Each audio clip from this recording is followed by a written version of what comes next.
Mythics, yes, we are back. It's another Wednesday. It is another 6:30 p.m. UK time, although I think it's 6:31. But anywho, it is the one and only Ken Boyter. See how big myself up there, and the one and only Grockle Snook from the Bottled Imp YouTube channel. Check that out if you desire. It's a fancy channel, fancy board game reviews, fancy book reviews, and fancy film reviews. However, this is not the Bottled Imp. This is Edra Tales. And I do have a YouTube Edra Tales channel as well, where we put all these live streams. So if you, for whatever reason, miss one of these live streams, you can watch it on YouTube if that is your preferred platform of choice. Obviously, I'd love you to subscribe. I'd love you to like the video and do all of that things that you're meant to do when you watch YouTube. God, talk about work. Well, gone are the days where you just watch a TV show. No, you have to interact, which is exactly what we're doing tonight. Yes, we are playing the Ghosts of Craven Manor, ghostly time-travelling game books. Yeah, that's the series. This is book one. It's by Joseph Daniels. And this is where you decide how the story unfolds. And if you'd like to comment, because that's how it works. It's an interactive live stream, so with the commenting, I will know how the story unfolds, because you will choose, you will write in the comments. So we have a new follower. Thank you so much for following the channel, DA6EQ. Da6Q. Not quite sure how you say that, but thank you so much for following. Let me know if the chat is working, because I can see there are a few people watching, but I don't know if it's saying show chat. So leave a comment, just say hello. Hello Martha, good, it's working, good stuff. I just wanted to double check, because if the chat isn't working, we have a problem, Houston, because this is the only way that this show works. We only need one person to play. However, it's fun when you all join in, because the comments, the decision that makes, hang on, I was doing so well. I literally have just woken up as well. Obviously my pre-live stream snooze went very well, thank you very much. I was doing so well.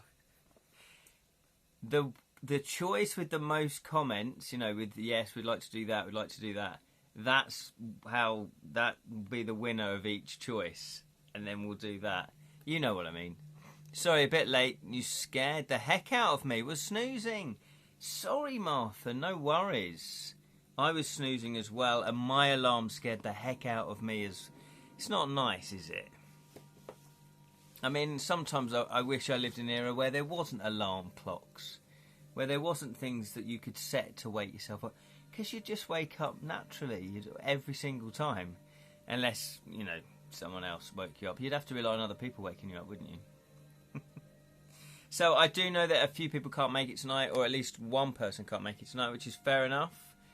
Fair enough. I always say that real life takes precedence over this.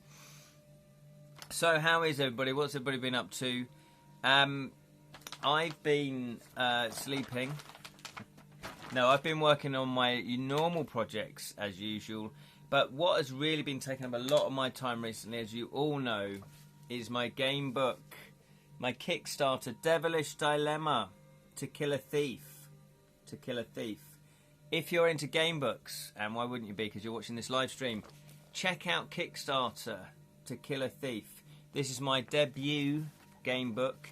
This is a free sample. It's a free sample.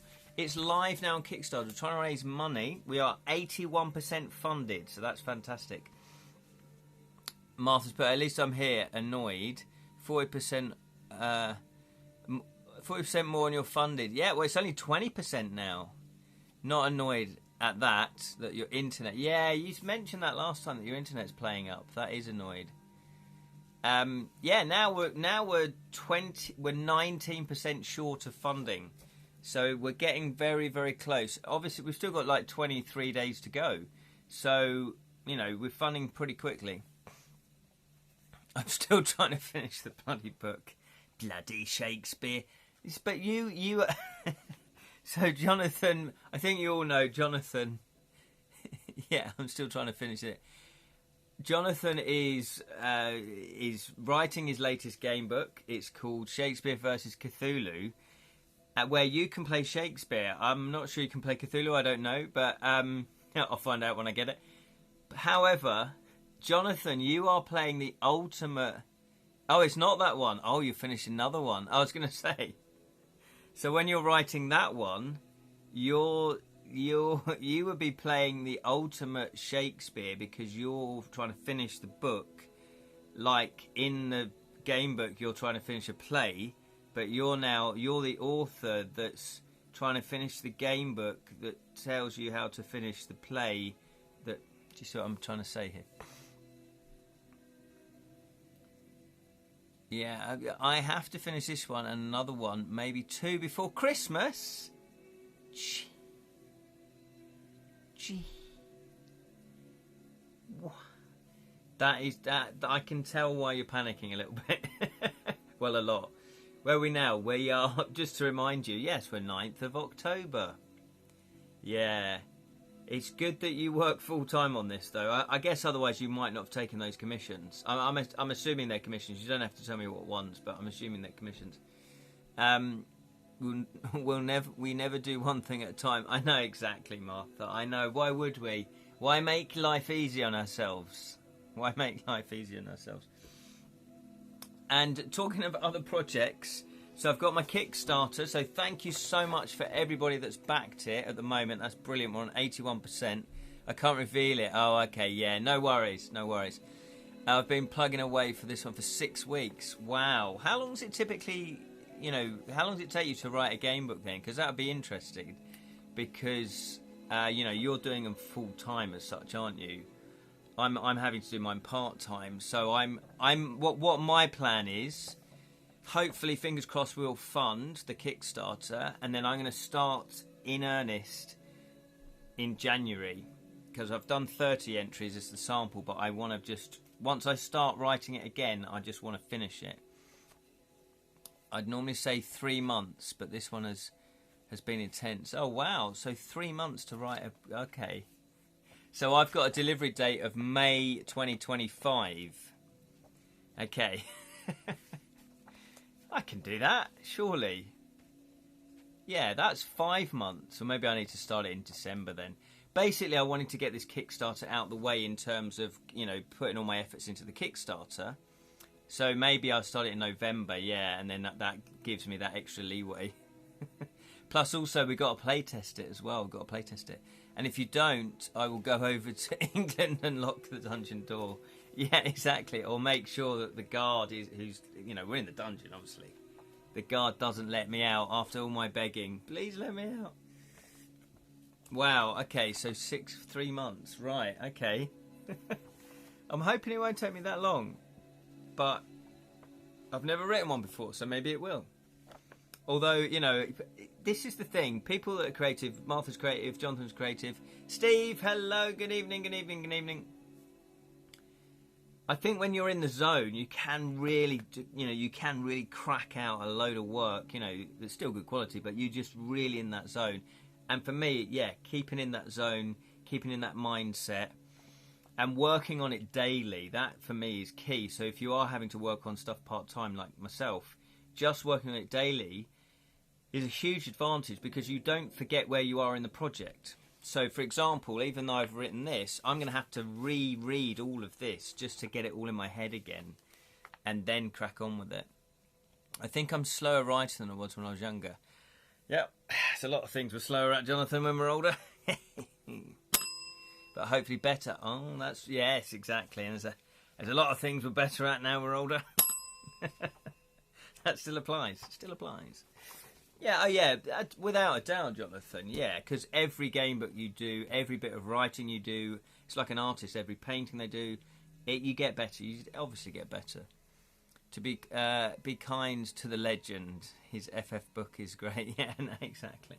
Jonathan, he's got thick skin. He's got thick skin. He's got a thick brain as well, but he's got thick skin, so he can handle it. I can think of one thing where being slow would definitely be better. Oh, hello. Don't get yourself banned, Jonathan. Don't get yourself banned. The other project that I've been working on, obviously, is Of Magic and Monkeys. It's my novel by Loquacious Macabre. That is my pen name. And this is available now if you go to the Edra Tales website. I can send you a copy. It's hardback. There's only 40 that have been published. Once the 40 go, that is it. I won't do any more hardbacks. However, I am going to release it on paperback, and I'm going to release it on Amazon. But again, I'm not going to do it in October because I want to focus on the Kickstarter. So again, that might be November, December time when I launch it. Maybe November might be a good one in time for Christmas. So there we are. That is Of Magic and Monkeys. Check it out if you want the hardback. Go to edratales.com. What else have we got going on? Yes, of course, we have the Ghosts of Craven Manor. That is the game book, as you can tell, by Joseph Daniels. Now, Joseph very kindly sent me this copy, so thank you so much, Joseph. I don't know if you're watching or not. If you are, then that's fantastic. Obviously, you don't have to comment. Not a problem. And yeah, and maybe voting might be a bit weird because you know how it works out. Although, however, if you're anything like me, I know when I write this game book, I'm going to forget. I'm going to forget all the choices, obviously. Once it's written, it's written. So here we go. So, what have we got here? We've got a nice cup of tea. That's what we've got for drinks. Oh, Steve's comment. I missed Steve's comment. I wrote a game book as a way of learning HTML. Did you? And CSS during the COVID. That is fantastic. Putting skills to there. Yeah, that's a great way of learning it.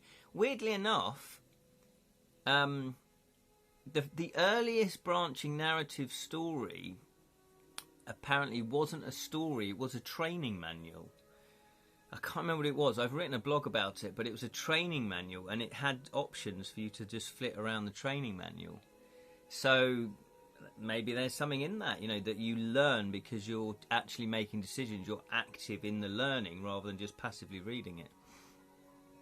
Jonathan's put, yes, I've got thick skin on the soles of my feet. That's because he's related to Zola Bud. A, that doesn't make sense. And B, that's one for the kids. Look up Zola Bud on the old Googles. Jonathan doesn't have to. He knows what I'm talking about. So, what are we going on about tonight? Yes, it is the Ghosts of John Craven Manor. I knew I'd have to get there somewhere.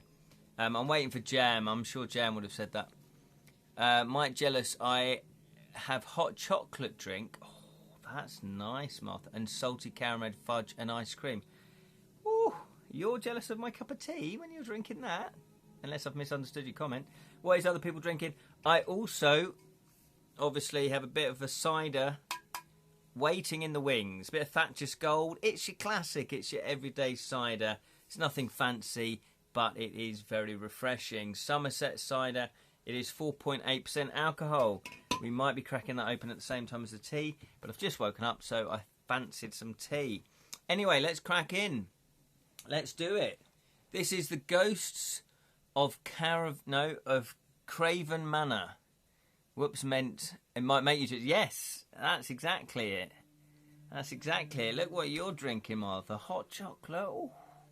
Starting to get chillier in the UK. So Joseph Daniels has got other titles in this series. It says The Legacy of Craven Manor, The Ingram Chronicles Volume 1, The Ingram Chronicles Volume 2, and Grim Dickinson. That sounds good. So, let me read out the blurb on the back. Jam, there we go. You never got the alert. Oh my giddy aunt.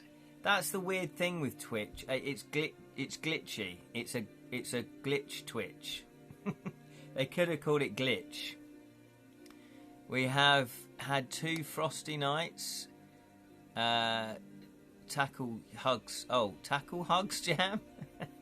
I like the idea of that. Tackle hugs. Come here, Jam. And you just hug someone, but you tackle them to the floor. I like that. I love that. Right, so here we go then. This book is an interactive novel which takes you on a ghostly time-travelling adventure with many paths and puzzles that you must solve to reach one of multiple thrilling endings. You are Dave Ingram. When you and your fiancée are given a chance to move into Craven Manor, you think that you have been given the deal of a lifetime. That is until you discover the house is haunted. When your if it wouldn't be much of a game, but when your fiancée is possessed by one of the spirits inhabiting the house, this is getting dark very quickly, you learn that the only way to free her is with the aid of time-travelling amulet. In an attempt to remove the ghost from the house, you must travel through time and learn the truth about what happened there, so that you can either fight the threat in the present or possibly attempt to prevent it in the past. The choice is yours. The book looks thick. It is pretty thick. It is pretty thick. It is pretty thick. Let's have a look though. So, shall I sort of have a quick... I don't want to spoil it for myself, but... we have, not too bad, 534 entries. Oh no, 535 entries. So that's not bad. It's bigger than your average FF.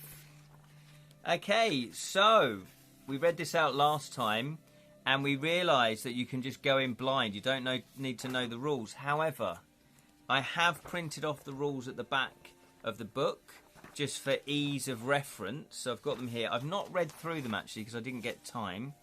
I have got an adventure sheet with all lovely spreadsheety looks.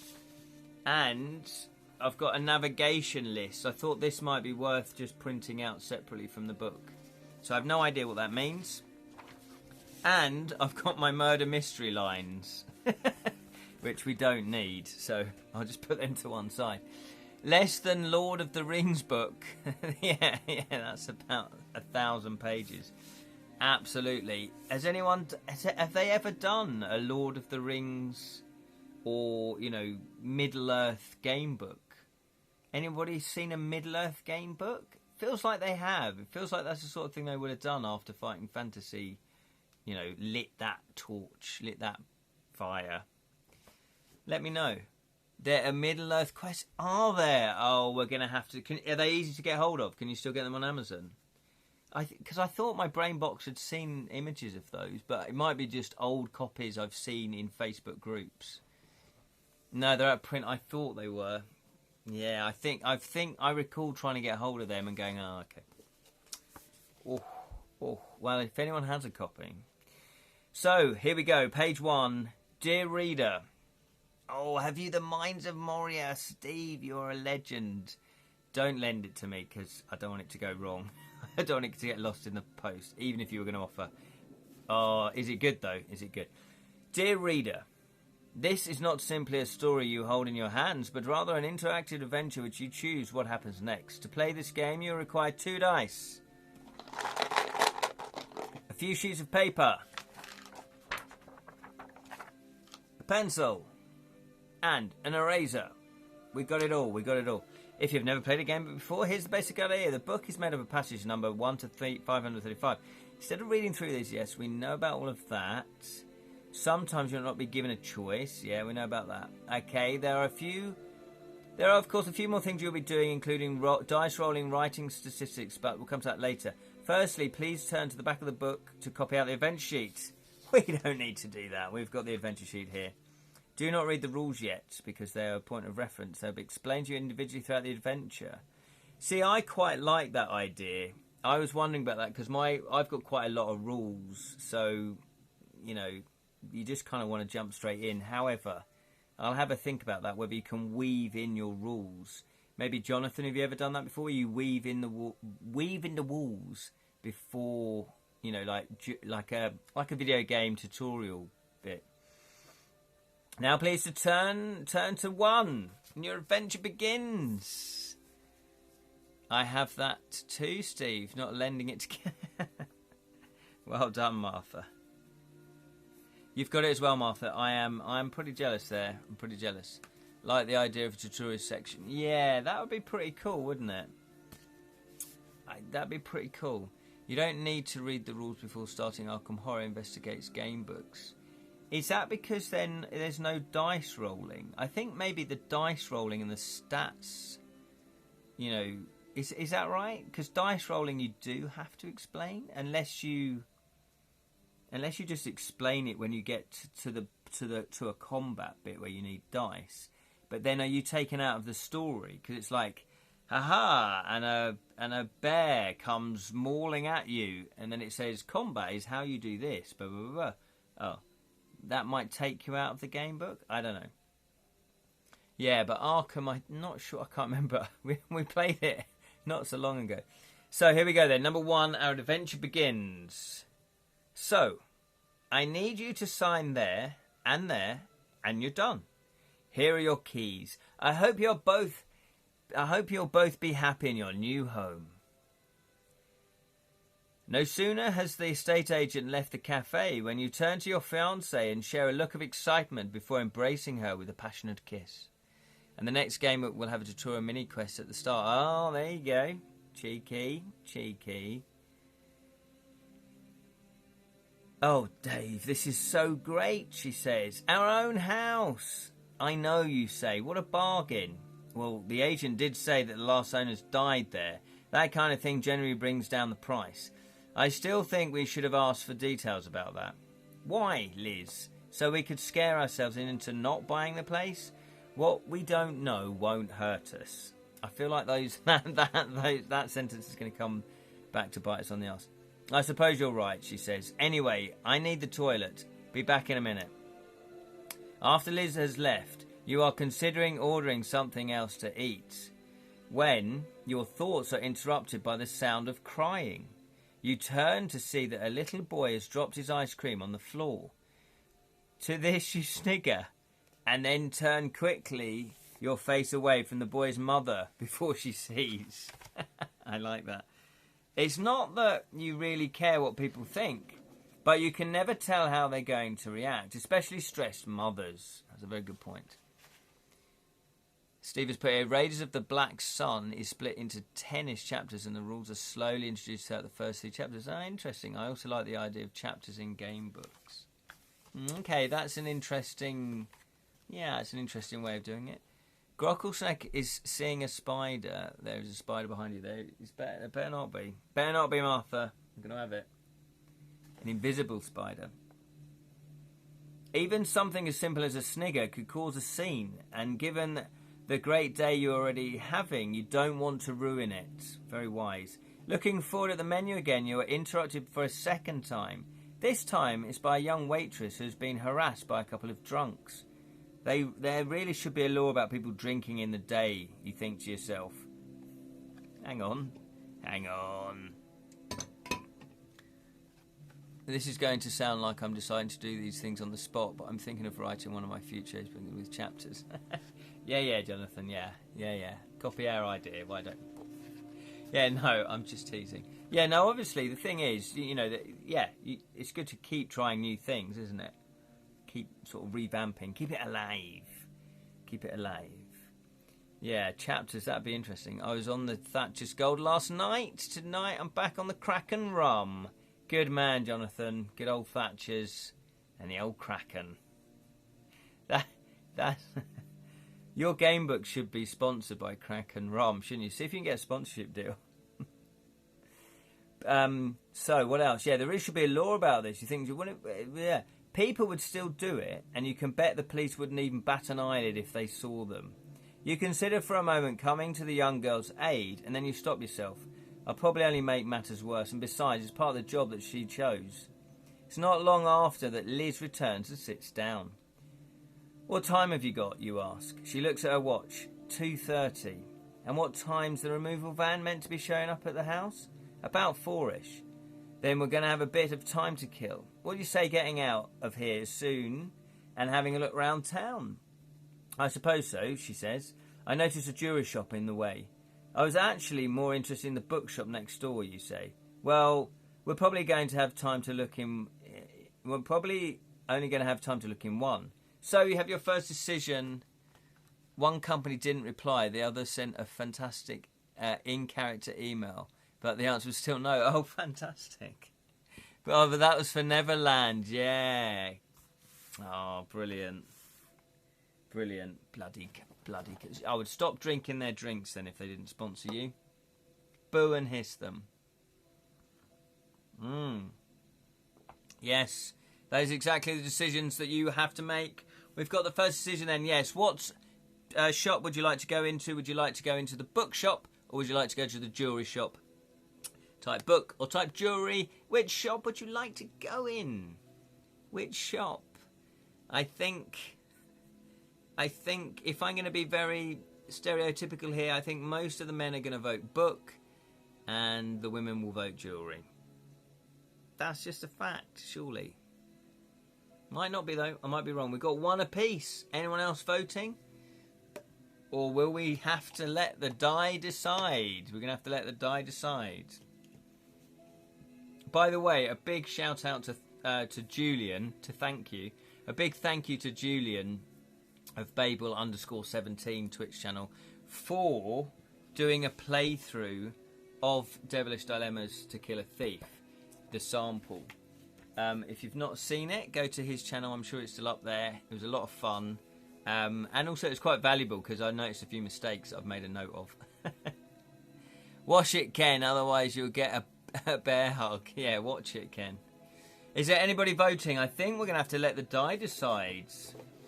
We're going to have to... Only 2 people voting. Here we go then. We're going to let the die decide. I'm picking a talisman dice. Let's pick a talisman dice. Which one we're going for? This one. Okay, so 1, 2 and 3 is the jewellery shop. 4, 5 and 6 is going to be the bookshop. And it is 2. We're going to go to the jewellery shop. We're going to the jewellery shop. Why not? Check out the latest bling. Will the final book include intricate? Yes, it will be. Yeah, the 30 sections of it. Yeah, it will be. That is what you've read at the sample. Is the beginning of the book.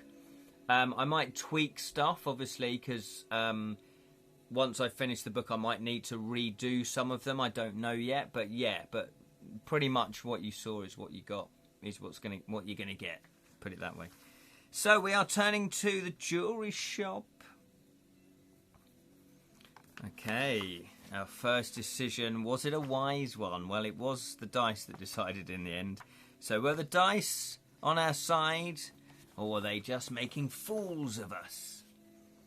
Upon entering this small bedroom, no, that's the wrong one. Upon entering the jewellery shop, the strong aroma of incense wafts up your nostrils. And you find yourself looking upon shelves filled with trinkets, precious stones and various artefacts. One in particular catches Liz's attention. It is an amethyst beaded necklace. After trying it on, she looks towards you. What do you think? She asks. It's nice. I'd buy it if I could, she hints, but I spent the last of her money on that toll bridge we went over. Yes.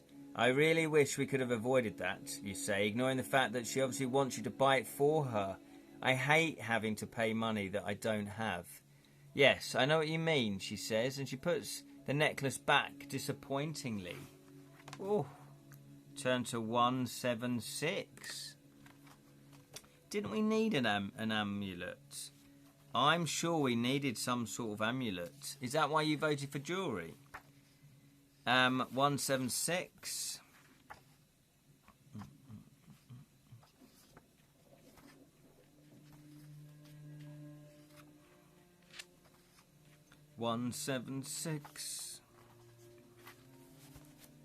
Upon leaving the shop, you get back to the car and drive to your new home.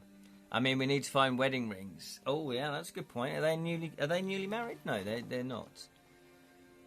They're a couple, I guess, aren't they? Upon leaving the shop, you get back into the car and drive to your new home. It doesn't take very long to get there, and you see a childlike look of joy on Liz's face as you drive up to the porch. Craven Manor looms over you, like some home of an eccentric millionaire. You still ask yourself how you could be so lucky to now own a place like this. As you open the door into the main hallway, the first surprise you find is that the furniture belonging to the previous occupant is still there. That's a bonus, isn't it, having the furniture? I thought they said they were going to make sure the place was completely gutted, says Liz as she is looking round, right before she walks into a cobweb. And cleaned.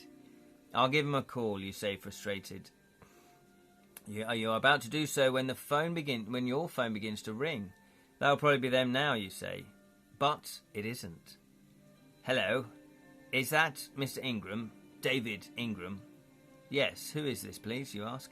This is Jimmy's removal. I'm sorry. Of course he's going to be working class. I'm sorry, Mr. Ingram, but we have run into some difficulty on the road. I'm afraid we won't be able to get to your furniture to you at least tomorrow. Sorry. Upon hearing this, you are first of all shocked and dismayed, but then, given the current situation, you realise this is probably for the best. If the removal van had showed up on time, you would have only been able to unload everything into the porch while you waited for the estate agent to come and remove the furniture from the house. So we won't be able to sleep in our own bed, Liz says, disappointedly, upon hearing your news. It's just for one night. You should be thankful that we have a bed to sleep in. Yes, probably a murderer's bed. Oh, this is getting dark, isn't it? Look, if it makes you feel any better, we can sleep on the floor. No, I think I can deal with a murderer's bed for one night. Lizzie needs her beauty sleep. So arrives your first night at your new home. You make the call to the estate agent and find out, just as expected, that they intend to come over and clear out the furniture tomorrow. Then, after eating some of the food you brought with you in the car, you head up to bed with Liz and collapse on the master bedroom's queen-size 4-poster bed. Sleep takes you, and you drift into what seems like an eternity, until you're woken by a loud ruckus. You sit up to find that your fiancée is not beside you. It's already dark here. Yeah, it is dark. Did the phone produce wedding rings, or is it simply engaged? There we go, Jam. Thank you very much for your contribution. Liz, you shout as you leap to your feet and walk out into the corridor. You suspect that she may have gone to the toilet and wandered down to the nearest bathroom. You have just opened the door when you catch sight of something standing behind you. You quickly turn to see a dark, transparent figure standing there. At first sight, it looks like a man in a long coat wearing a top hat. You're about to react to the apparition when they suddenly leap towards you and you feel them merging with you. What? We're getting possessed. As the merge occurs, your vision blurs and you find your surroundings suddenly changing around you. You are in the same house, but it looks more new and pristine, with very different furniture. Perhaps you are still dreaming, you think to yourself, as you glide down the corridor.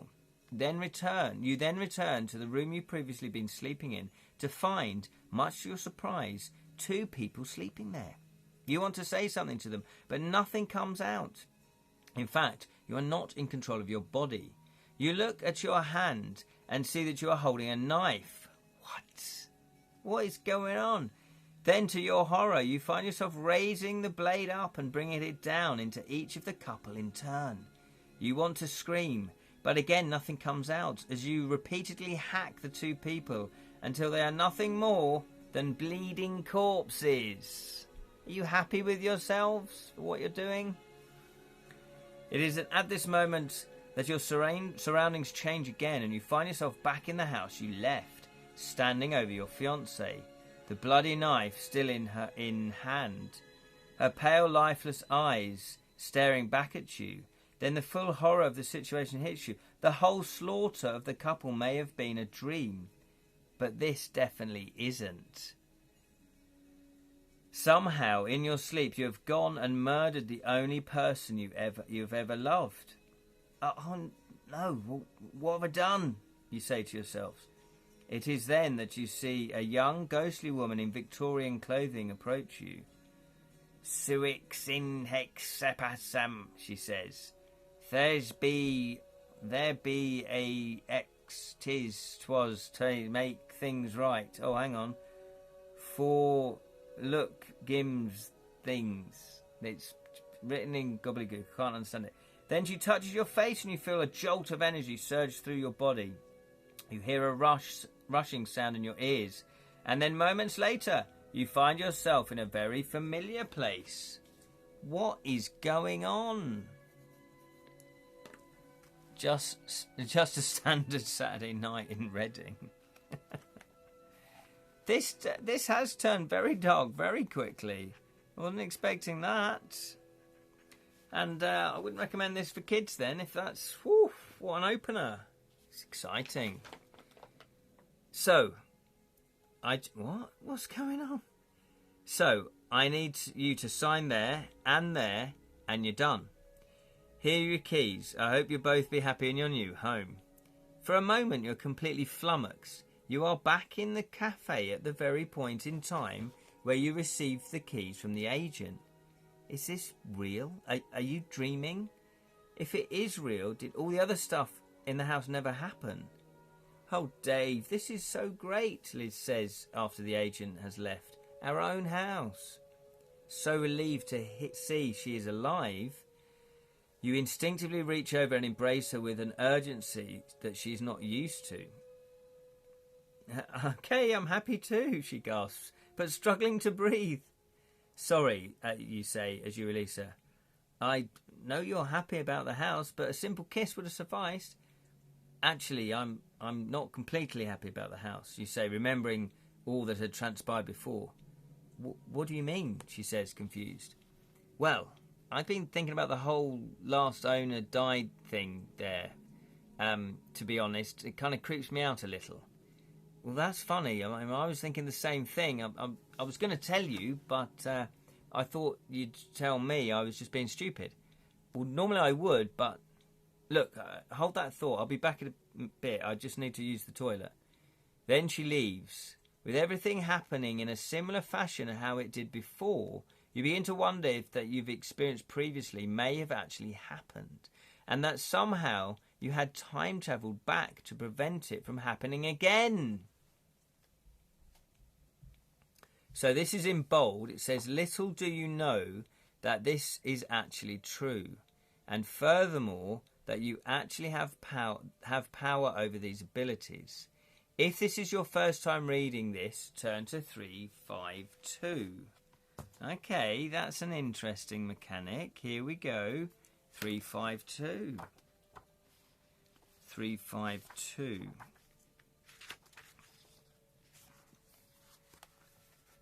Deja vu. At 352, it's deja vu. From this moment on, you must make use of the following statistics in your adventure sheet. Okay, here we have then. TTP is time travel points. Okay, I'm going to write that down because I won't remember that. Time travel points. Okay, and FK is future knowledge. Where's FK? FK. There's nothing on the... Oh, future knowledge. It's just there. It's written there. Okay, so that's interesting. So, on the adventure sheet, there's a whole... These are future knowledge. This is the time travel points. Okay, so there's a whole lot of reference going on there. That'll be interesting to see how that pans out. Okay, so... Right. How to use TTP, time travel points. These allow you to travel back in time. You begin with 10 and must use 2 every time you want to jump back a single passage. Note that the number of the previous passage is bracketed under the number of the passage you are reading. Okay. So it says you begin with 10, so we're going to have 10. Sometimes, if there are multiple ways you could have reached that passage, there will be multiple numbers. Be sure to turn to that one that corresponds to the passage you just came from. If a bracketed number has times 2, times 3 or times 4 next to it, this means that the closest point you can return to is further back and requires you to multiply the amount of TTP you would usually use to go back to that number. Example, times 2 you need 4 TTP. Okay, times 3 you need 6. Okay. You will find items through your adventure that allow you to replenish your TTP, but unless otherwise specified, you're not allowed to exceed your initial amount. Okay, slowing time with TTP. You may also use TTP to slow time. In situations where you must react quickly, you can add up to 2 points to the roll. You can choose to add these points on after you've seen the roll. Oh, okay, so you can select to use them. Future knowledge. Whilst progressing through your adventure, you will also see reference regarding something called future knowledge. Future knowledge is something that you learn that can be used to open new paths in the past and present. When you gain future knowledge, you must write it down. It will appear as such. FK A plus 23. So future knowledge A plus 23. The FK stands for future knowledge. The letter is a reference, and the number is what you must add or subtract to the passage that you're told to use in the future knowledge at, in order to find out what outcome using the knowledge has. Very interesting mechanic. Yeah, it is a very interesting mechanic. I'm not sure if my brain's starting to fizzle a little bit, but I'm sure when we start using it, I'm sure it will be fine. Throughout the game, you'll end up with a large list of future knowledge, so it's worth checking any time to see a choice to use future knowledge, whether you already have it on your list. Once you have used future knowledge, unless something otherwise specified, you must cross it out to show you have used it. So you can only use it once then, by the looks of it. And can be used to open up new paths. Right, okay. God, how do you write this kind of game book? Multiple part future knowledge. Oh, my giddy aunt. Much later in your adventure, you will come across future knowledge that requires multiple parts to work. This will look something like this. FK Z8 part 1 of 2 plus 12. Know that you need to find all parts to get the right sum. Okay, to add or subtract when it comes to using future knowledge. Now, normally when you reach a passage that will say that you can now use future knowledge Z8, you would plus 12 to the passage to find out which number to go to next. But because a particular FK has 2 parts, this will not work. So in order to make it work, you must find part 2 of 2 and minus or plus both numbers from the passage figure to figure out where to go next. If you feel you understand all this enough, you can now return to the previous location. However, if you still feel unsure, continue on to another game example. I'm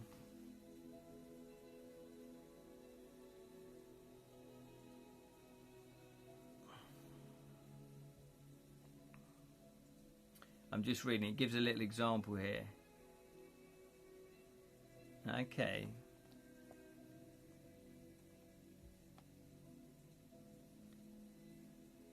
Sorry, moments later you wake up on the floor.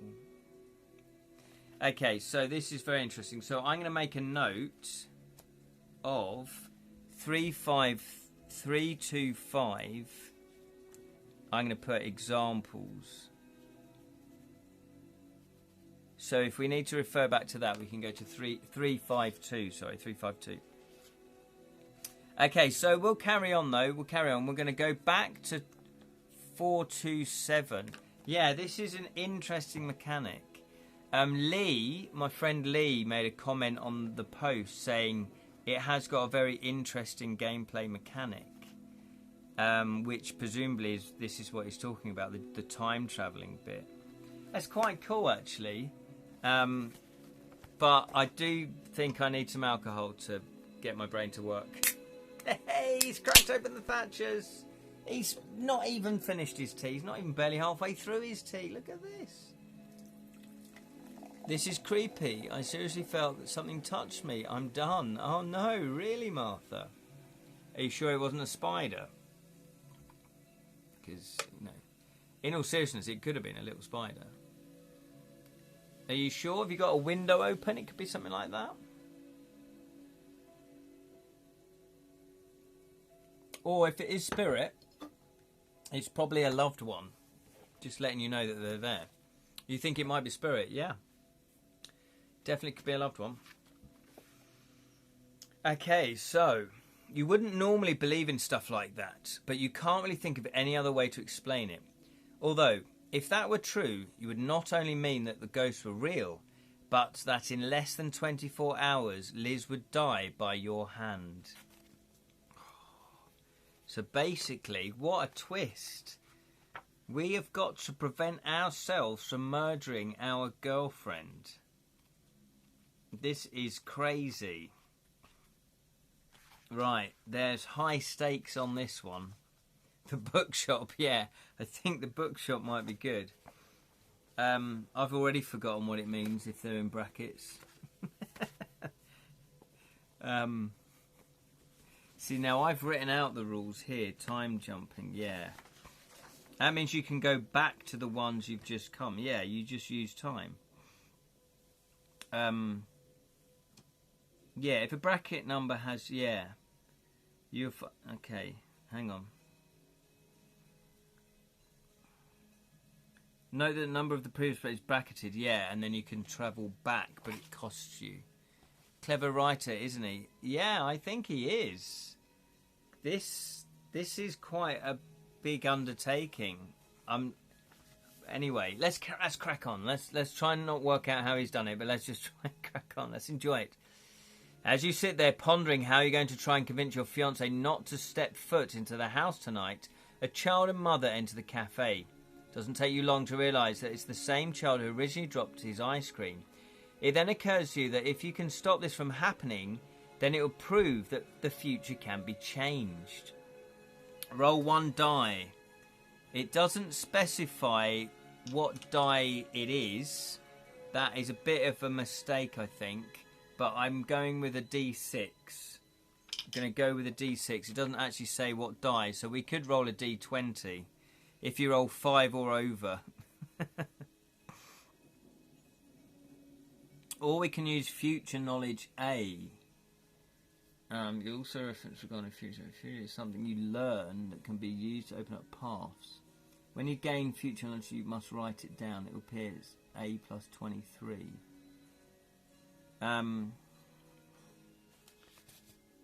So, okay. Do you want to use future knowledge? Have we gained that? This is a little bit unclear. It says, while progressing through the adventure,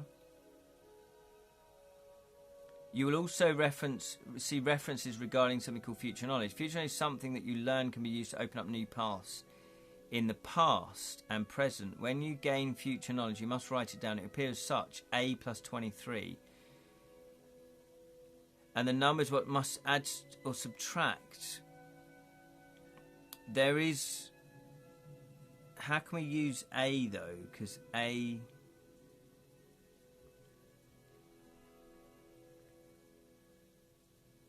Okay, because this hasn't got a number. It just says, or you can use future knowledge A. So we haven't gained future knowledge A yet. I don't think we've gained it. So we're going to roll one die. You may add up to 2 time travel points to ensure your roll is higher. So basically, I think we need a 5 or above. Lucky talisman dice. We're going to get a 6. We're going to get a 6. Oh, boom. How about that? The power of telekinesis. Woo. So we did get a 5 or above. Turn to 303. 303.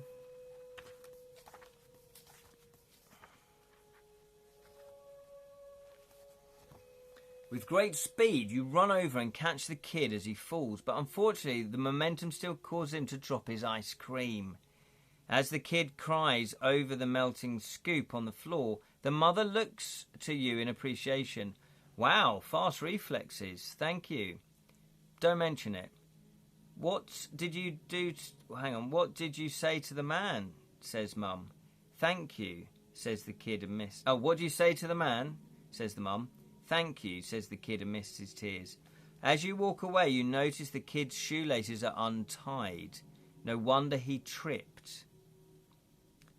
So, future K... Oh, I see. Hang on. So have we gained this? It's now in brackets. So it says FK A plus 13. So we can write plus 13. I think this is how we do it. Okay, where's the real Ken? What do you mean? What? What do you mean? Yeah, do you see it there? This is the future knowledge grid, and then it's got A, and we've now found the number 13. Oh, I see. I rolled a 6. Come on, guys. I'm good at rolling dice. Sometimes. Yes, so turn to 147. Not the maximum you can get in a snooker break. 147. Right, here we go. Okay. Your attention now turns to the drunks that will soon be giving a waitress a particular hard time when she comes over to serve them. Perhaps it's another opportunity to intervene. Is Julian just cropped up? Hello, he's just cropped up. Hello, Julian. Yes, there he is. Babel_17. Greetings, Julian. We are playing, as you probably know, the Ghosts of Craven Manor. Not sure if you've played through this one yet, but we are learning about time travel and trying to prevent future events happening. So, we are now going to... Hang on. You can use future knowledge... You can now use future knowledge B or turn to 279. Well, we haven't got B, so we can't use it. So we're going to turn to 279. Okay, 279. There doesn't seem to be a lot of choices to choose from just yet, but hopefully there will be more for you guys to do. 279. Okay. As the waitress goes to take the order of the drunks, you notice that one of them is being a little bit too tactile for your liking. So, what's a nice girl like you doing working in a place like this? One of them says as he squeezes her behind. He gooses her. Could you please get your hands off me, she says. I was only being friendly. If you don't want the attention, you shouldn't dress like that. So, what would you like to do? Really liking these new rules. Yeah, it's quite cool, actually. I'm hoping that it's not going to give me a headache. That it's too complicated. He's a good writer. He is a good writer. Oof. Oof. Oof. You haven't. No, you haven't. So we can jump about. But anyway, we have a straightforward choice. What would you like to do? Here we go. So, you can decide to help her by shouting over, type shout, or you don't have to do anything, and you can leave when Liz returns, type leave. Kick him in the fork. Yes, exactly. So, what do you want to do? Shout. The future knowledge seems a bit like code words, but with numbers. Yeah. I think, yeah, it is, isn't it? Because sometimes game books say, you know, if you have, you know, the amulet, look at the number on the amulet, and if you've got the pencil, look at the number on the pencil. Add those two scores and go to that reference. So, yeah. So, yeah, I'm just going to assume everyone's gone shout. Of course, shout, shout, let it all out. These are the things I can do without... Hello, Sally. I can't do without Sally, though. There it is. So, of course, we're going to shout. We're going to have a go. We're going to stop the bully. We're going to stop some bullying going on.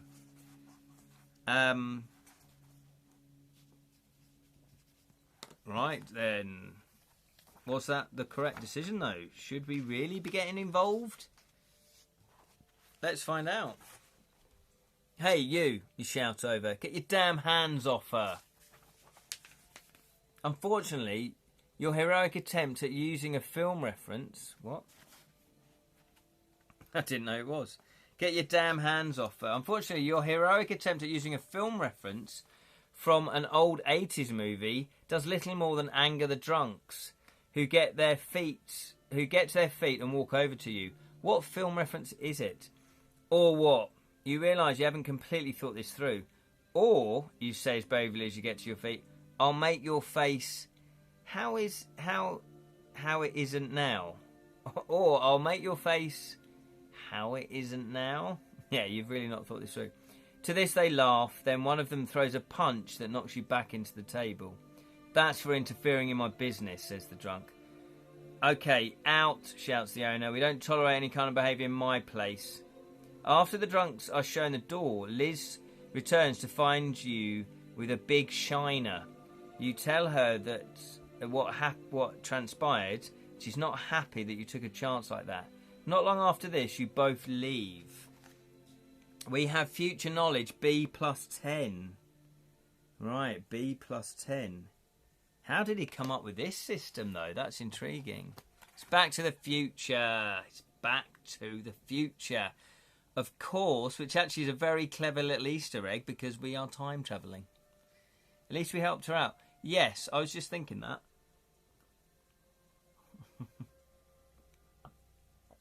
Ken rolled a 6. I did roll a 6, Jam. I don't know why you're so surprised.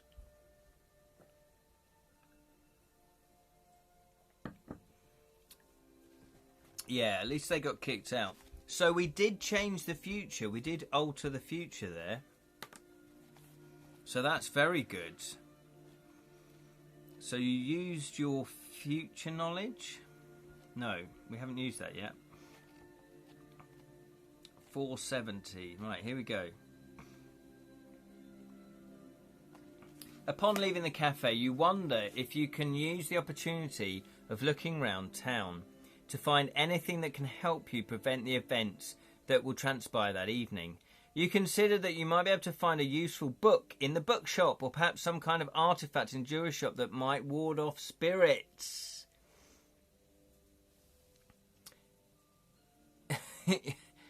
You did say earlier today, may all your rolls be 6s, and you were right. You blessed us, Julian. You blessed us. So what would you like to do? Would you like to go to the bookshop?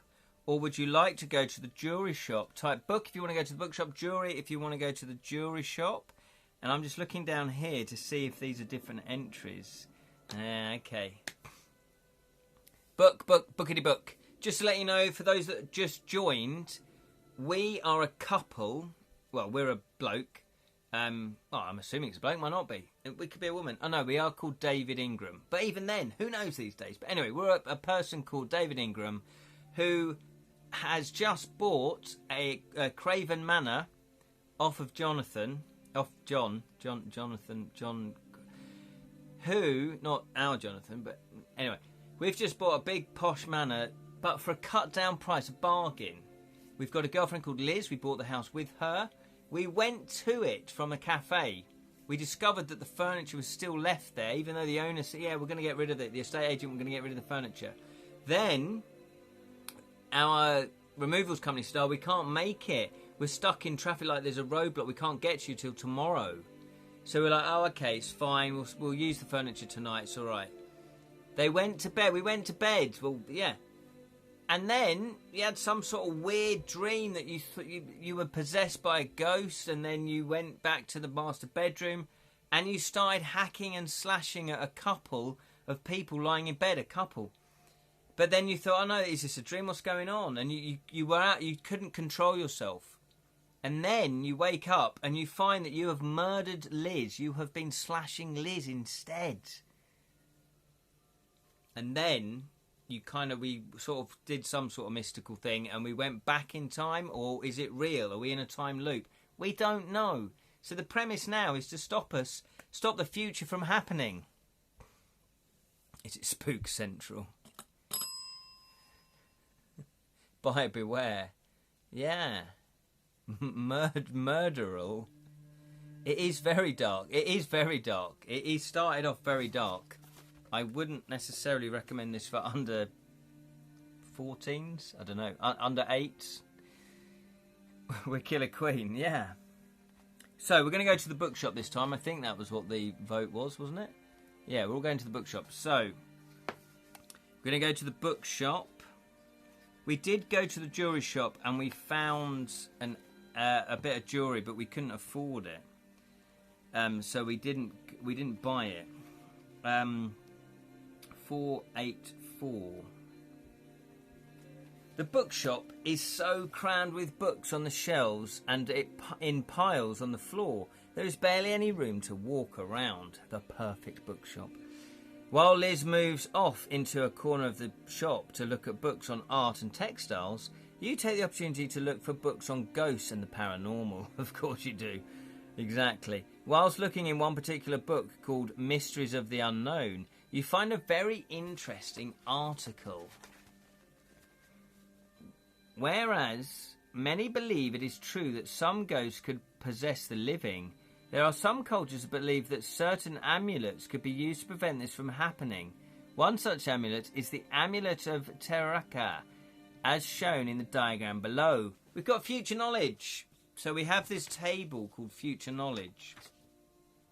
And whenever we see the little clue, we write it down. So D, we've got D, and then we write +10 next to that. Where's D? You do have to know your alphabet, though. That's the downside. D +10. Okay. Then that refers to the chapter, the entry. You are considering reading more until Liz comes over and joins you. Mysteries of the Unknown, she says, reading over your shoulder. I didn't know you were into that sort of thing. I'm not. Not until I slaughtered you yesterday. You say as you close the book abruptly, it's just caught my eye. You decide to leave before she gets suspicious. Yes, keep secrets from your partner. That's what you want to do. Well, I guess you would. Yeah, would you tell Liz that that's what happened? My giddy aunt, would you actually say something or would you keep it quiet? Because it might freak them out.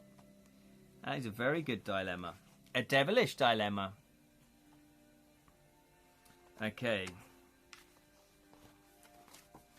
After returning to the car, you consider telling Liz about your paranormal premonition. There you go. But stop yourself. She wouldn't believe you and would not be so easily convinced to cancel the deal for the house and look for somewhere else. You wonder if that is enough of a reason to risk her life when you know what waits at the house. But right now you can't think of any way to stop her from setting foot inside that would not ruin your relationship. That is a good point. Then a thought comes to you. The whole incident with the ghost did not occur until later that night, which means even if you go into the house, there is still some time to convince her to leave. In the end, you decide to go to the house. Like before, you find that it's not been cleaned, and like before, the removal van company calls and tells you that they won't be able to deliver your things until the following day. Upon hearing this, you realise an opportunity has presented itself. Last time this happened, you decided to stay in the house for one night, or for the night. But perhaps this time you can convince Liz to stay in a hotel, probably a Premier Inn. You notice one, you got to spoil the lady. You notice one on the drive up here. Even though staying somewhere else would just be putting off the inevitable, it would buy you some time to think of a more permanent solution. The choice is yours. Steve has paid a good job. You didn't murder her in a dream. You'd never hear the end of it. Yeah. It's freaky, though. Exactly. So, what would you like to do? Would you like to stay in the house? Would you like to go to the hotel? We don't have future knowledge E. I see. So when we have future knowledge, we can then +10 or plus whatever it is, and off you go. Good evening, Leerin. You slept through your alarm clock. I did wonder where you were, but anyway, I'm glad you have joined us. This story is going to make no sense to you now. I was very briefly situated on Hay on Y. All killer, no filler. Go to the hotel. Yes, Martha's put hotel. What would you like to do? Stay in the house or go to the hotel? Hotel. So basically, we are playing a guy called David Ingram. He is with I think it's his wife, or at least it's his partner, his girlfriend, Liz. You've just bought Craven Manor. It's a spooky, ghosty house. Somebody had been murdered there. We were told that up front, which is why it's cheap, which is why we can afford it. The first night we get there, we get possessed by a ghost and we end up murdering, but it's like we've gone back in time because it's all a bit oldie-worldy, and we murder a couple in the master bedroom.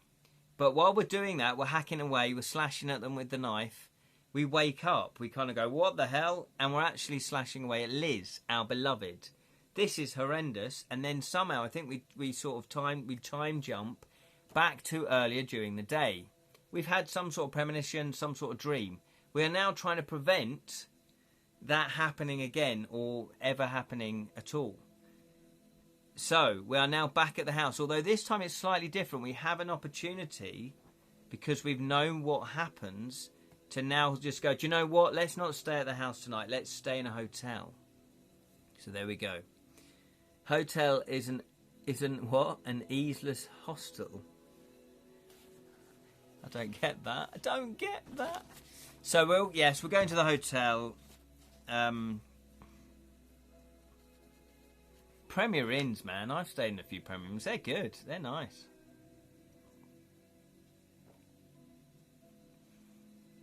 I mean, obviously, most weekends with my murder mysteries, I stay in 4 or 5-star hotels, but that's completely different. Hotel is no sharp objects. Yeah, certainly in a Premier Inn. There's no toilet paper. That's not true. That's not true. Right, so we're going to go to the hotel. 304. I'm distinctly not drinking my cider for some reason. There it is, Steve. There it is. There it is. Oh, I would love nothing more to spend time at night in a hotel, Liz says approvingly. She's easily pleased, which is good. But do you have enough money to pay for it? If you paid the jewellery, you must stay at the house. Oh, if you did not pay for the jewellery, God, this is tough. This is a tough one. Right, 68. We didn't pay. We didn't even buy a book. We didn't even steal the book. Okay, so thankfully you find that you're able just to afford a night at the hotel and drive, but not you can't afford the breakfast. And you drive over there. The manager, a thin, balding man with a raggedy beard, greets you as you enter and he gives you your room key. The room is not worth the price you paid for it, but that doesn't bother you because you're just happy not to be spending the night at that house, potentially murdering your loved one. You soon fall asleep, but feel a strange sense of déjà vu. Oh no, when you awake to find that Liz is not by your side. Come on, Liz, stop getting up and going to the toilet. You assume that it's mere coincidence that she is simply got up to use the toilet, but upon checking, you realise she is not there. Oh, for Liz. I don't want to victim blame, but come on. Being easily pleased, bods as well. Yeah. Speaking of which, how many lives have we chewed through so far? We haven't chewed through any. I'm not sure if you do. This is the type of game where you can lose lives. Not as flush as we thought that is. Yeah. She's going to leave us. Or we're going to leave Liz. We thought Liz was minted. That's the only reason why we got with her. No, not that. Anyway, so she's not there. She's not there. You get dressed and you have to go look around the hotel thinking that you might find her wandering around. But she's nowhere to be seen. By this time, you're starting to panic, so you talk to the manager, hoping that he may have seen her. Yes, I did see her, he says. She was acting kind of weird, kind of drowsy, like she was not there at all. She was not all there. When I saw her wandering outside, I asked her where she was going, and she said she was going home. Going home? No, Liz! You say surprised. Did you notice if she took the car? No, she left on foot. Walking in which direction? North. Towards Craven Manor? Yes, that's right. Hearing this, you run straight to your car and drive over to your new house. Lucky you had the keys with you. You obviously took them while you left the hotel room. To find the door wide open. Liz, what are you playing at? Inside you find Liz standing in the hall, relieved to see her safe. You run over and take her in your arms, closing your eyes as you embrace her. Thank God you're okay, you say. Come on, we need to get out of here. There's something wrong with this house. You're about to leave when you notice that Liz doesn't even seem to be moving. Liz, come on. We don't have time for this. As you pull away, you hear a sickening squelching sound and look down to see the bloody knife in your hand that you've just removed from your fiancé's bleeding stomach. For a moment, she looks at you shocked. Dave, she says, a sound betrayal in her voice. Why did you... I didn't. It wasn't me. She's about to fall back, but you manage to catch her and then lower her to the ground softly. As she breathes her last breath, you feel your heart breaking all over again. Why, Liz? You scream into the heavens. Why send me back here if there's nothing I can do to stop this? What more can I do? You've given me another chance. You have to give me another chance. It can't end like this. It's all right, we've got 3 lives. So. You then close your eyes and concentrate on the cafe in the hopes that the day will reverse so you have another chance to get this right. And as luck would have it, it does. What? My bleeding heart, or her bleeding heart. What is going on? Why did she run out? Yeah, exactly. She killed herself. She didn't. Whew. S.E.T. sister. Oh, is it? Is it? E.T. sister. E.T. sister. For a second, I thought, who? He hasn't got a sister. Come on, Jam. Don't try and trick me. Right then, we're going back to the cafe. They're making a lot of money out of us, this cafe, aren't they? Right then, 427. So, if this is your first time reading, then to otherwise continue on. So, yeah, you wouldn't normally believe stuff like this, but you really can't think of any other way to explain it. Although, if you were true, you would only mean that ghosts were real. But that in less than 24 hours, Liz would die by your hand. What is going on? Right, so 98. We have to go to 98. I think there's a way that we can maybe break the loop. I think I've worked it out. Oh, here we go. As you sit there pondering how you're going to try and convince your fiancé not to send for the house tonight, a child and mother enter the cafe. It doesn't take long for you to realise that the same child who originally dropped the ice cream. Then it occurs to you that if you can stop this from happening, prove it. Right, roll 1 die. We've got to get a 5 or above. Here we go. Groundhog Day adventure. Yeah, exactly. Here we go. And remember the time. What time? The real time or time in the game book? Ah, there you go. That was a 1. So, if you roll less than 1, which is what we did. Oh, no, we can use future. Yes, the time. That's what you mean. The time. No, we can use future knowledge A. Martha, yes, you're a genius. Was that you that said it? You were the one who said went home. Had a feeling this would happen. Yes, no, right. So we can go to 98 plus 13, which if it was 100 would be 113. Take 2. It's 111. So we're going to go to 111. Yeah, so forget the rolling of the dice. We're going to use that.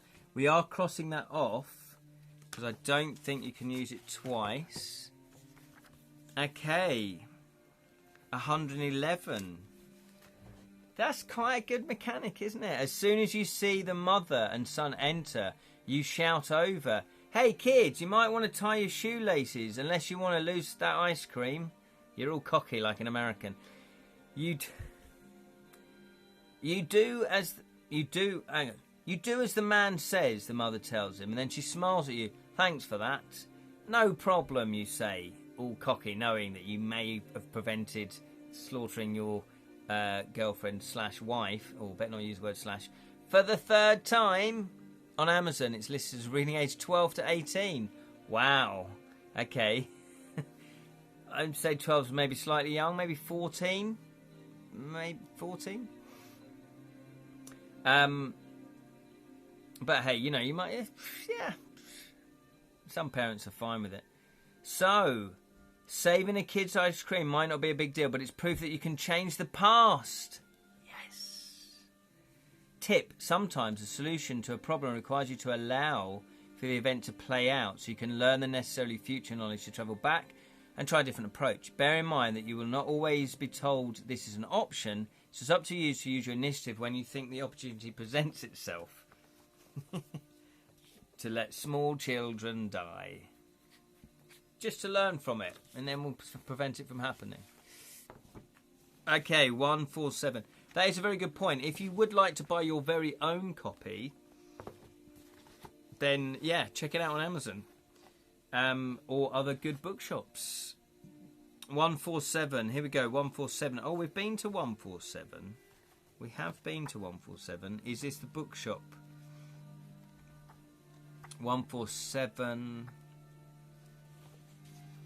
Okay.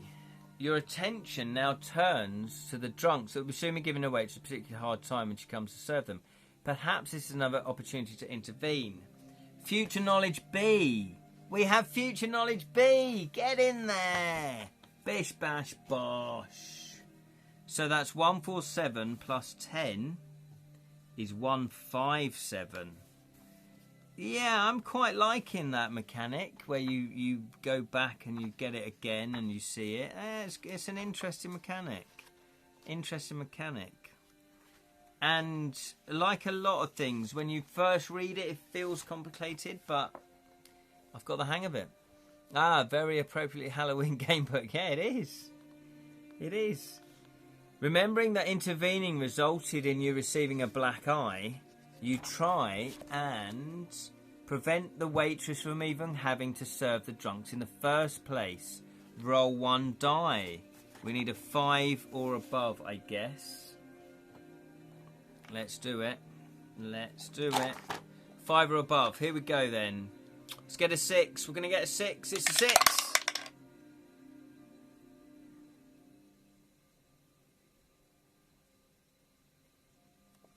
That wasn't a 6. So, that didn't go to plan. We are going to, if you roll less, you miss your opportunity to help the woman and wait for Liz to return so you can leave. 470. Oh, we've been to 470. Okay, we've already been to 470, but let's see what happens. 470.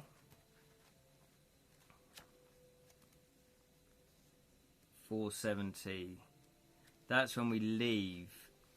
Upon leaving the cafe, you wonder if you can use the opportunity of looking around the town to find it. Okay, so would you like to go to the bookshop or would you like to go to the jewellery shop? Now, I've got a bit of a tip. There is something that we didn't do the last time we were here. So, Twilight Zone meets Tales from the Crypt. Yeah, that's a very good way of describing it. Yes, what would you like to do? The bookshop or the jewellery shop? Martha's going for the jewellery shop. Steve's going for the bookshop. So we have already been to the bookshop. We have already gone to the jewellery shop, but I think if we go to the jewellery shop, I think there's a different thing we can do. So, the jewellery shop.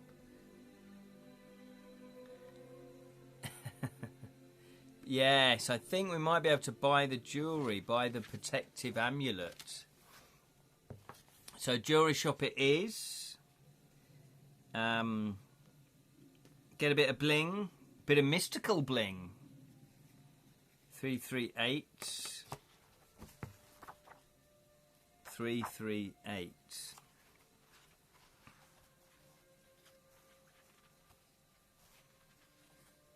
338. Come on there. Upon entering the jewellery shop, the strong aroma of incense wafts up your nostrils to find yourself looking upon shelves filled with trinkets, precious stones, and various artifacts. One particular catches attention. It's an amethyst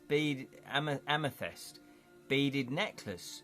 After trying it on, she looks towards you for approval. What do you think? It's nice. I'd like to buy one if I could, but I spent all my money on the toll bridge we went over. You realise she's hinting for you to buy it for again. No, not again. So, if you purchase the necklace, Yeah, would you like to purchase the necklace as a present for your fiancée? Now, we haven't got Future Knowledge D. Oh, no, we have. Oh, okay, so you've got the full gamut of choices. So, do you want to use Future Knowledge D? Type yes. Isn't she dead? It's time travel, Sally.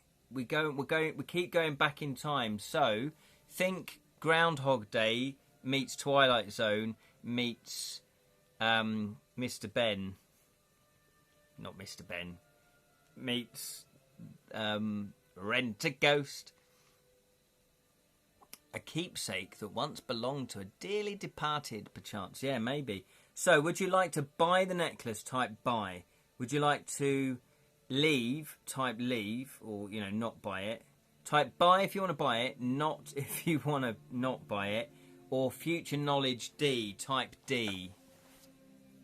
Quantum Leap. Yes, there you go. That's a good way of putting it. So, it's like Groundhog Day meets Twilight Zone, Tales from the Crypt, that was the other thing I was trying to think of, and Quantum Leap.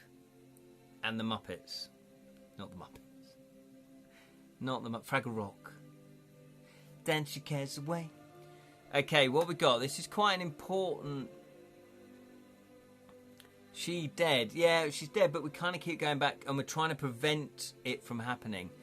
You guys do want to all buy it. Okay. Okay. So we're going to keep the Future Knowledge in the bank. We're going to buy it. Okay. 241. 241. 241. After Liz puts the necklace down disappointingly. What? Oh no. You wait until she is looking at something else. Then sneakily take it to the till. Oh. He said the romance is dead. No, it will be if we get it wrong. Oh, unfortunately, it costs you all the money in your wallet, which is £3.58. But you believe it's worth it. Yeah, she's worth at least about £4.80. And she's worth it after the sheer look of joy you see in her face when you give it to her outside. The necklace, that is. Turn to 286. Except we are Dean Stockwell with a palm computer telling you, oh, okay, a handsome Penangnus what to do next. That is a perfect analogy there, Lirin. We're actually, yeah. What was his name? Oh, what was the character name? Sam. Was it Sam? Was Sam the main... Was Sam Scott Bakkia? Okay, 286. Oh, I want to watch all of those. I used to love Quantum Leap, the old series, not the rubbish new one. The computer was called Ziggy? Really? After David Bowie? So Sam was the one with the palm, yeah. Okay, after returning to the car, you consider telling Liz about your premonition, but stop yourself. She wouldn't believe you. Right, so blah, blah, blah, blah. Upon hearing this, you got... Okay, so do you want to stay at the house? Yeah, I think we know what we're going to do. Do you want to stay at the house or do you want to stay at the hotel? We haven't got Future Knowledge E. So, what do you want to do? House or hotel? Dr. Samuel Beckett, played by Scott.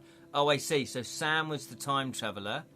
What was Dean Stockwell's called? He wasn't called House. That was played by Hugh Laurie. Else, we can't stay at the hotel. We don't have the money for it. Exactly, Martha. That is very well remembered. You see, I was just seeing if you were paying attention. I wasn't. I clearly wasn't. Yes, no, that is a good point. Well, the thing is, though, yeah, we have got the jewellery now, so I'm pretty sure, hopefully, that we should be okay. 447. Well, I say okay. It might progress us a bit further. Choosing to stay at the house again, you try to do everything differently. After going to bed, you lie awake all night, hoping that you'll be able to catch Liz as soon as she gets out of bed. Unfortunately, whether it be down to tiredness or something more sinister, you lame it and you fall asleep and wake to find... I put that in that lame it bit. You to find that Liz is not in her bed. Panicking, you quickly run out to the hall, taking a different direction as last time and keeping an eye out for the shadowy figure that possessed you. As soon as you find Liz, you're about to go over to her when the black figure once again appears to take you over. You know what is to come and you desperately will it not to be so. Then, as if by magic, you find yourself back in the cafe. What the giddy aunt?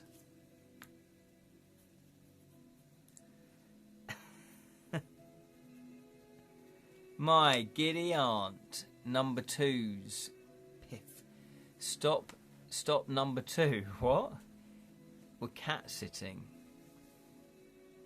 Oh, Al, that was it. Al was Dean's character. Well, at least we are nowhere near an airship. Yeah, nowhere near an airship or a boat. This is freaky. It's clever. I think it's very cleverly done. And I did think, would it get a bit repetitive? So far, no. I'm still quite enjoying it because it does feel like we're making progress. But it's... obviously slightly frustrating, but then that's part of the game, is to work out how to navigate around all of this. So, turn to 98. Is it always 98 after this? Yeah.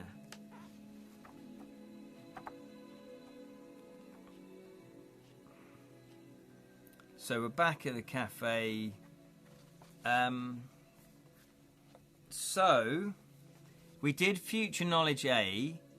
We did 5 or over previously. We've not done 5 or less. But you can... what else can we do? Can you do something else? Can we add time to? Oh, Sapphire and Steel. I remember that, but I don't remember it. I remember it, but I was slightly too young, so I don't fully remember what it was. It was sort of... Didn't they have special powers? I'm pretty sure it's Joanna Lumley, wasn't it? It's Joanna Lumley and a very handsome-looking fellow.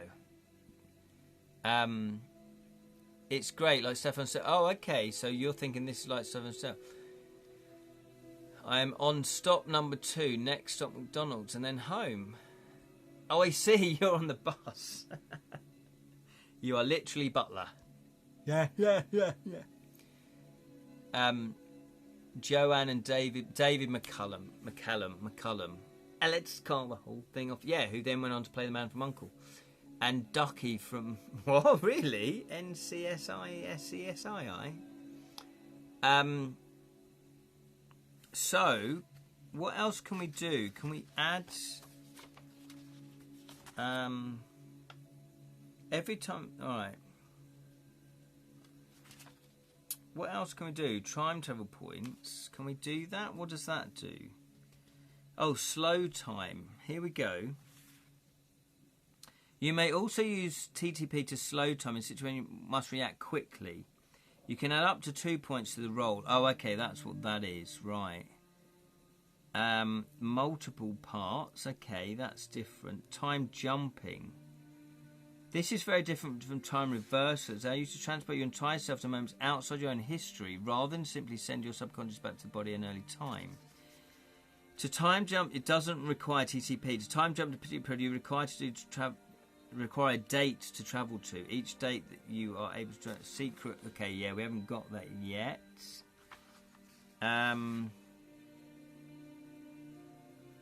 Okay, so... Nah, driving. Oh, you're driving. You're like a driver. No. Lindsay's driving. Surely you can't be watching this and typing while you're driving. What are you, some sort of crazy man? Lindsay sees the cats and I sit and watch you. Well, that seems like a fair bargain. 3 a.m. in the morning, carried away by the moonlight shadow. we are coming up for an hour and a half. What would you like to do then? We can't use future aid, so we've literally got to roll. I just wondered if there's anything else we can do. We have to roll a 5 or above, but we can add 2 TTPs if we want to. Yep. 34. Don't think we've been to 34. Okay, I don't think we've been to 34.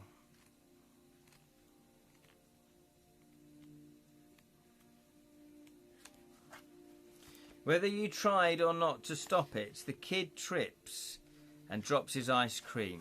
Ah, we have. You attempted to laugh. You attempted to laugh again, but you stopped yourself.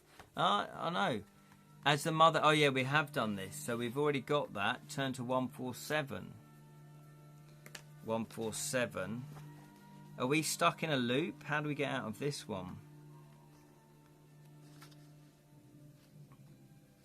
Yeah, we've got. Okay. 98 times 2. What's the bracketed ones? Hang on. What's bracketed ones? Where it says about brackets. Much later, come amongst future knowledge.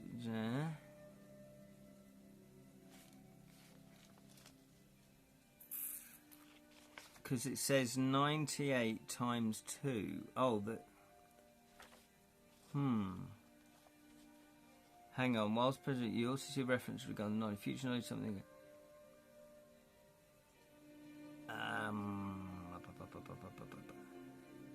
Yeah, I'm not sure what that is, but anyway.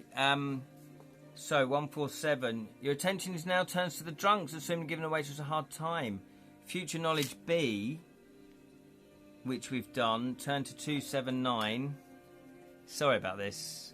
279. Don't buy the gosh darn jewel bookstore, and then option I was not there for. Yes, that might be it.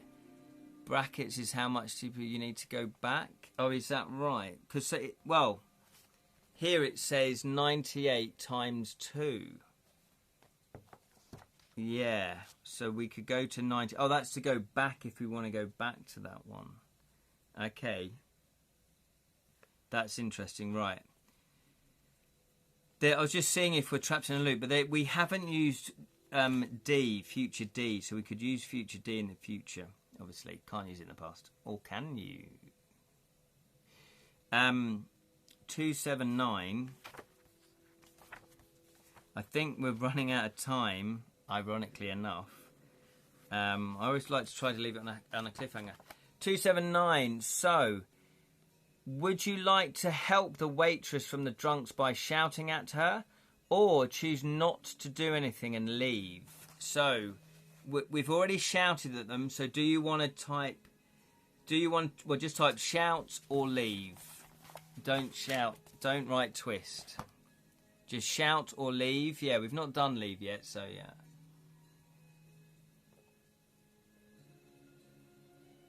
I didn't want to be presumptuous, my friends. You alright, Glockle Snook? He looks fully awake, doesn't he? He had a little snooze earlier like me. Okay, I think it's leave, which is what we didn't do. Okay. Or have we done this? Hang on. Yeah, I think we have, but it has stopped us from getting a bit jiggy. That doesn't make sense. Leave. Upon leaving the cafe, you wonder if you can use the opportunity by looking around the town. Okay, what would you like to do? The bookshop or the jewellery shop? Type book or jewellery. Book or jewellery. Book or jewellery. Or a lucky clover. Book. Steve wants to go to the book. Sally's going for the book. Took a painkiller for a painful jaw. Oh no, Martha. That's awful. Hopefully the painkiller's working. Big hugs to Martha. Oh, we're all going for the book. The book. Knob backwards. You're a knob backwards. Right then. Jam's going for the knob backwards. The rest of us are going to go for the bookshop. I didn't realise about that. It is, isn't it? Great. English is a great language. Okay, because it's got little jokes like that. 484. Okay, the bookshop is crammed with books. We already know that. We gained... Okay, 286. So basically... Oh, there might be people that haven't read this bit. Okay, so the bookshop, thanks, have been like this for at least a week. Oh my God, at least a week. Yeah, you need to sort that out then if it's painful. The bookshop is so crammed with books on the shelves and piles on the floor there is barely room to walk around.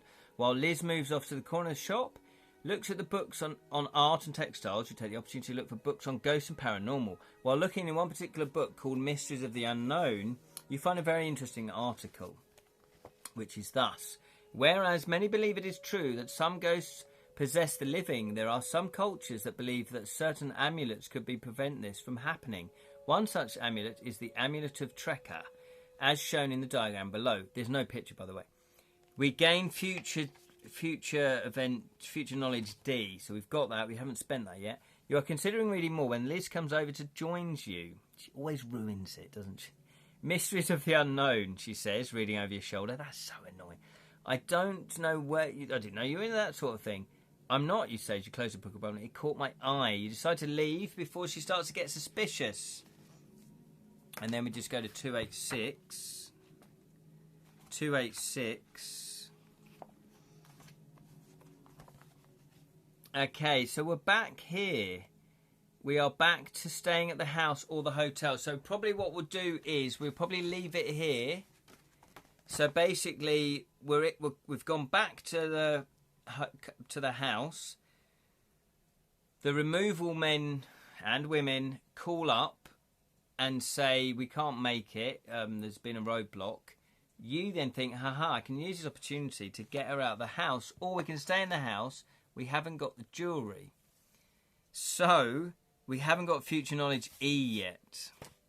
So we'll leave it there. That can be our decision for next time. Lirin has put here wisdom tooth maybe. Oh, it could be the wisdom tooth. Yeah, that's a good point. Is it at the back? Because that can really start to cause pain, can't it? Because it will start monkeying around with your nerves. I've got some hot milk. Calcium protein will be good for healing muscles, bones. That's a good thing. I'll drink that right before bed. Yeah, fair enough. Could be wisdom tooth though, yeah. Like the Back to the Future DeLorean, we are out of time. Exactly, we are out of time. We've been going for 1 hour 37. So there we are. There we are. Not all mine are out, Ken. Oh, okay, yeah. I haven't got any out. So I've been very fortunate. And they've not played up at all, so I might get away with that. But yeah, I've got a couple of friends who've had them out, and one friend, it went really wrong, but I won't scare you. But yeah, maybe if it is at the back, as Julian said, that could be a wisdom teeth. Maybe a trip to the dentist that we all love doing. So there we go. Lucky me. Yes. Yeah. Sometimes I'm lucky. Sometimes I'm not. That is the roll of the die. For those of you that just think I roll 1s and 2s all the time, look, I'll prove it that I don't. Hang on. You ready? It's a 6. Yes. Yes. When it doesn't count, I roll 6s. Lirin's had all 4 taken out when you were 13 over 2 weeks. Oh my God. Awake? Awake? What? But you screamed like biggery.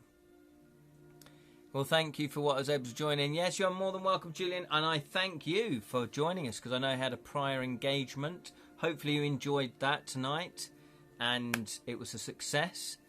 It's back on the left side. Yeah, it could be. You're not going to the dentist. Fair enough. That was a dice trick. It was not. It was just pure magic. The dice are loaded. Come back next week. The other Ken's rubbish. But you were anaesthetised. Oh, okay. I was going to say. Sorry, yeah, I misunderstood that. I thought he was just awake. Right then. Hold his mouth open. This might hurt. Thank you so much. Yes, and hugs to everybody. And just to remind you again, we are 81% funded now on Kickstarter to Kill a Thief, Devilish Dilemmas. It's the first book in a series of game books. It's my very first game book. If you want to back the project, go to Kickstarter, type into Kill a Thief. You should see this beautiful goblin here. And then you can choose your pledge level. I've got lots of different pledge levels. One for each wallet. One for each person of monetary worth. I know what I was saying there. Lots of good rewards on offer. 81% funded. What else can I say? Oh, yes. And also, if you want to play it, if you want to sample it, sample what the writing's like, what the gameplay is like, what the rules are like, you can download this sample. It's got a map of Edra, the northern realm of Edra, where it all takes place. And it's got the worksheets, you know, it's got the adventure sheets, the combat sheets. It's got everything you need, apart from you do need D6 dice, unless you use a D6 and you just roll it multiple times. So there we go, 81%. Yes, I know, Julian. So thank you all that have backed it so far. I really, really appreciate it. It's fantastic. Thanks, Daily. You should get a surge in the last 2 days. Jonathan will agree. Yeah, exactly. Thank you, Jam. And you. Jam's funded as well. But if you want to back Jam's book, go to Kickstarter, type Paranormal Hero, and his latest one should come up. It's got witches in the title as well, so that might help in the search engine. So thank you so much, Julian. Thank you, Martha. Thank you, Jam. Thank you, Liam. Thank you, Jonathan. Thank you, Sally. Thank you, Jam. Did I say Jam? Have I missed anyone? Thank you, Steve, for watching as well. I think that's everybody that commented. If you didn't comment, thank you so much and you were watching. I really, really do appreciate that. Or if you're watching this on playback, again, I appreciate it. I also put these live streams up. Obviously, won't be live. Onto YouTube. So go to Edra Tales YouTube channel. You can subscribe to that as well. It all helps with the algorithms. And thank you so much to Joseph Daniels for sending me this game book, The Ghosts of Craven Manor. Check it out on Amazon if you want to get your very own copy, because it's a lot of fun so far. It's a lot of fun. Good mechanic. I did think would it get a bit samey, but so far it hasn't, so that's good. It's an enjoyable story as well. There's a lot on the line. Yeah, gritty horror story. Do a push the last week. I'll push it. Yeah. Oh, thank you very much, Julian. That's very kind of you.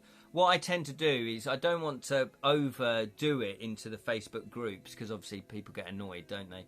So I've left it. Hopefully I leave at least 3 days before I post back up into those groups. So tonight I think I will put another post up into the Facebook groups, because if we can, in the next 3 or 4 days, if we can actually reach the target, we only need 19% more, then that'll be fantastic. I think we're on 1,621.